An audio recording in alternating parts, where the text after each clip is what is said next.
Olá, alunos, sejam bem-vindos a mais uma aula de ciências. Na aula de hoje iremos estudar os estados físicos e as mudanças de estado da matéria. Inicialmente, nós vamos compreender de que toda matéria é formada. Pois bem, toda matéria é formada por pequenas partículas chamadas de átomos. Essas partículas elas não podem ser vistas a olho nu. Muitos materiais são formados pelas combinações de diferentes tipos de átomos.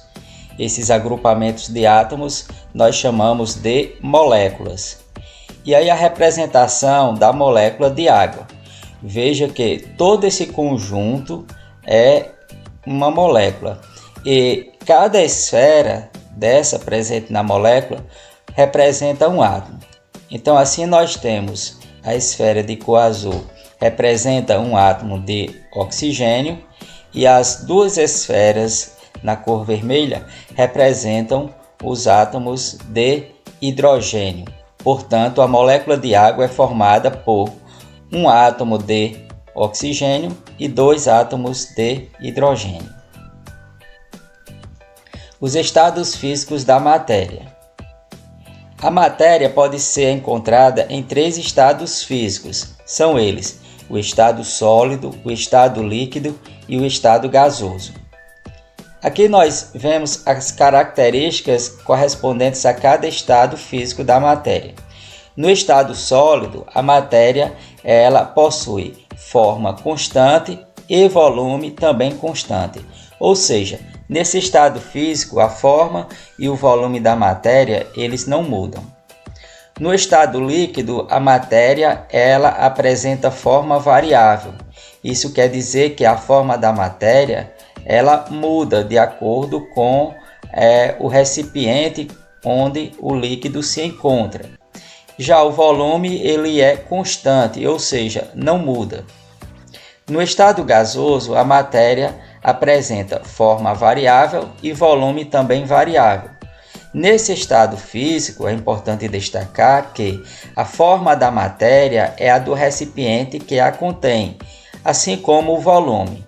Então, por exemplo, se nós tivermos em um balão uma certa quantidade de gás, a forma que esse gás vai ter é a forma do balão. E o volume desse gás também será o volume do balão.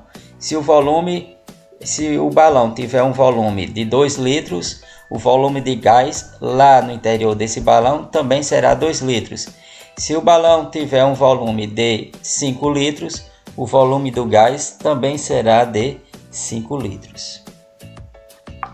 Mas como é possível explicar esses estados físicos utilizando o conhecimento de que a matéria é constituída por átomos? Pois bem, vamos procurar entender com base em modelos.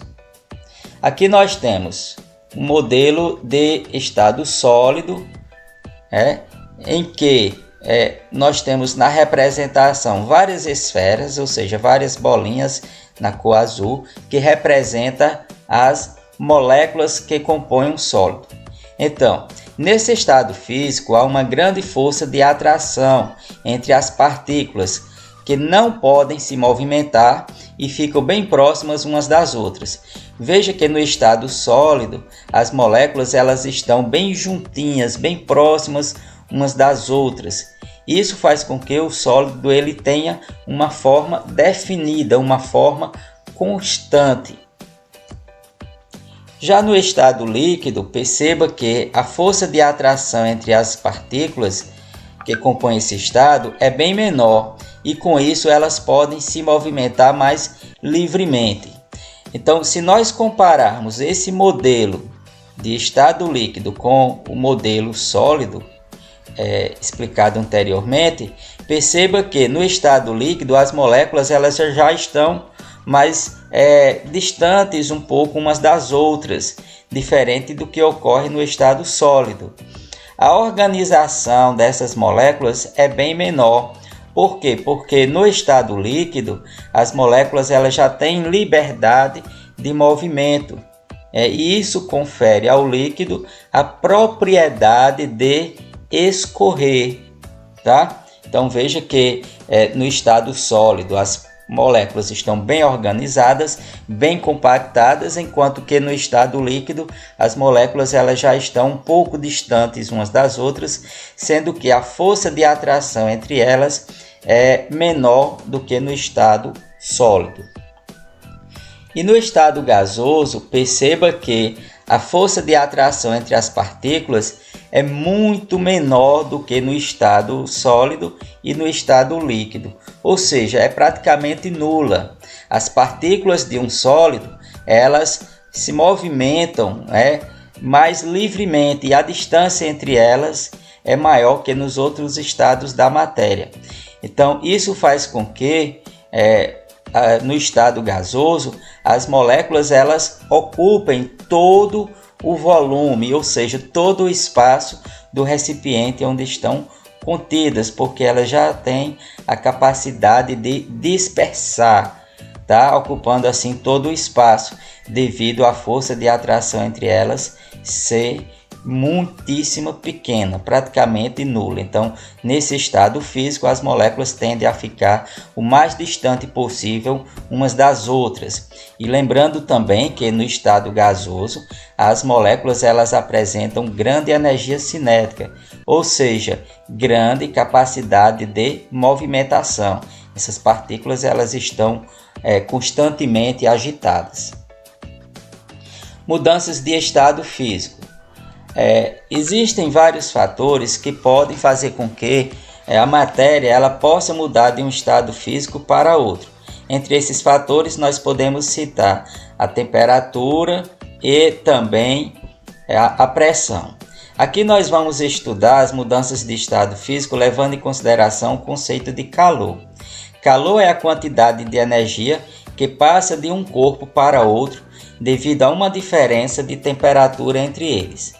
Então, gente, veja só, se um corpo ele tem maior temperatura e ele é colocado em contato com um outro corpo de menor temperatura, então nós podemos dizer que a energia que passa do corpo de maior temperatura para o corpo de menor temperatura é denominada calor.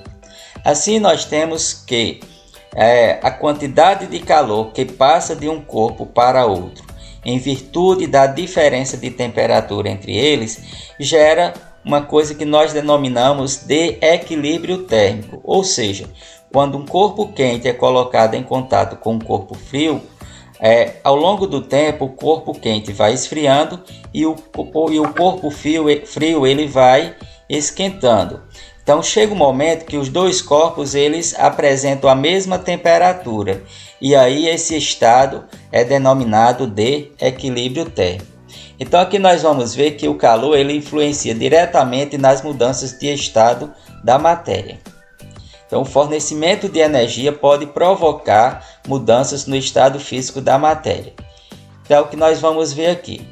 Quando um sólido, ou seja, quando a matéria que está no estado sólido, ela recebe calor e aí muda do estado sólido para o estado líquido, nós dizemos que essa mudança ela é chamada de fusão. Então, fusão é a mudança do estado sólido para o estado líquido quando uma substância ela absorve calor. Então aqui como exemplo nós podemos citar o derretimento do gelo. A solidificação é o processo inverso ao da fusão. É a passagem do estado líquido para o estado sólido.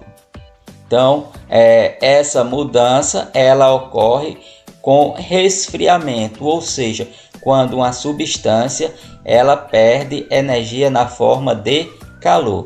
E aí como exemplo de solidificação, nós podemos citar a formação do gelo.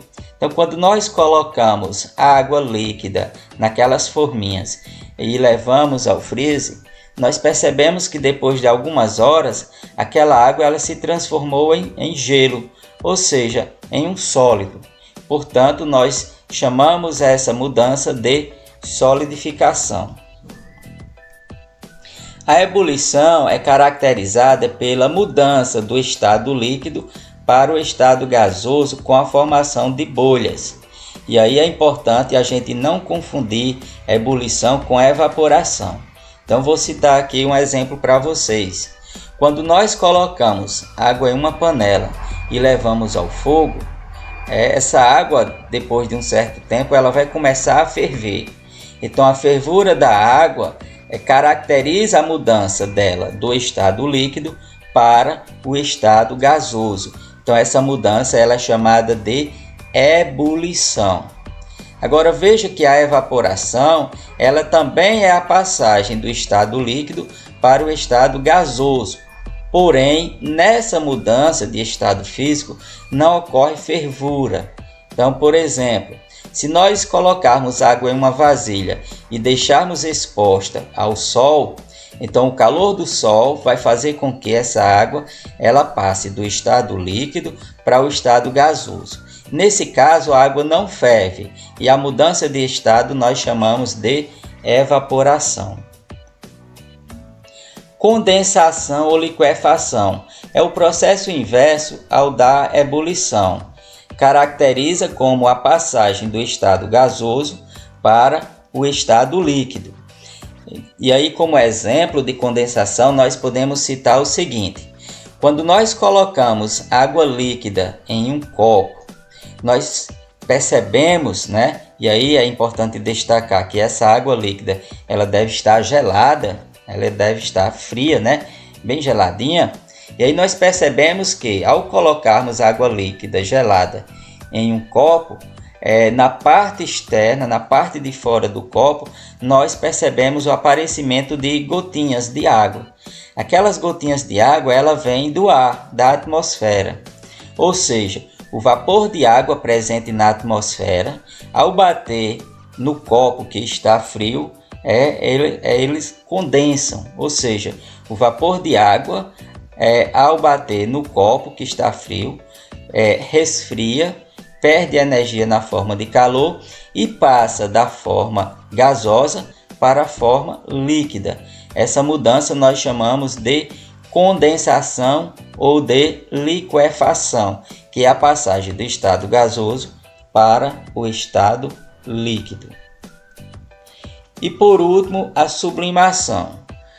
A sublimação é a passagem direta do estado sólido para o estado gasoso, sem passar para o estado líquido. O processo inverso ao da sublimação é chamado de ressublimação, que é a passagem do estado gasoso diretamente para o estado sólido. Então, a sublimação ela acontece com algumas substâncias como o gelo seco, que é formado por gás carbônico. O gelo seco ele passa do estado sólido diretamente para o estado gasoso, sem passar pelo estado líquido. Então essa mudança nós chamamos de sublimação. E o processo inverso, como já dito, é chamado de ressublimação. Aqui nós temos um esquema que mostra de forma resumida todas as mudanças de estado da matéria. Do sólido para o líquido, fusão, e ocorre com aquecimento. Do líquido para o sólido, a solidificação, ocorre com resfriamento. A passagem do líquido para o gasoso, embora eu não denominei para vocês, mas eu falei que era ebulição e evaporação. Essas duas nós podemos resumir como sendo vaporização, e aí ocorre com aquecimento.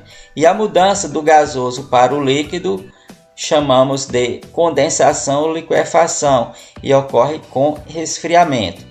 A mudança do sólido para o gasoso é chamada de sublimação, e a mudança do gasoso para o sólido nós chamamos de ressublimação. Então, gente, assim nós finalizamos nossa aula. Agradeço a todos pela atenção e até a próxima.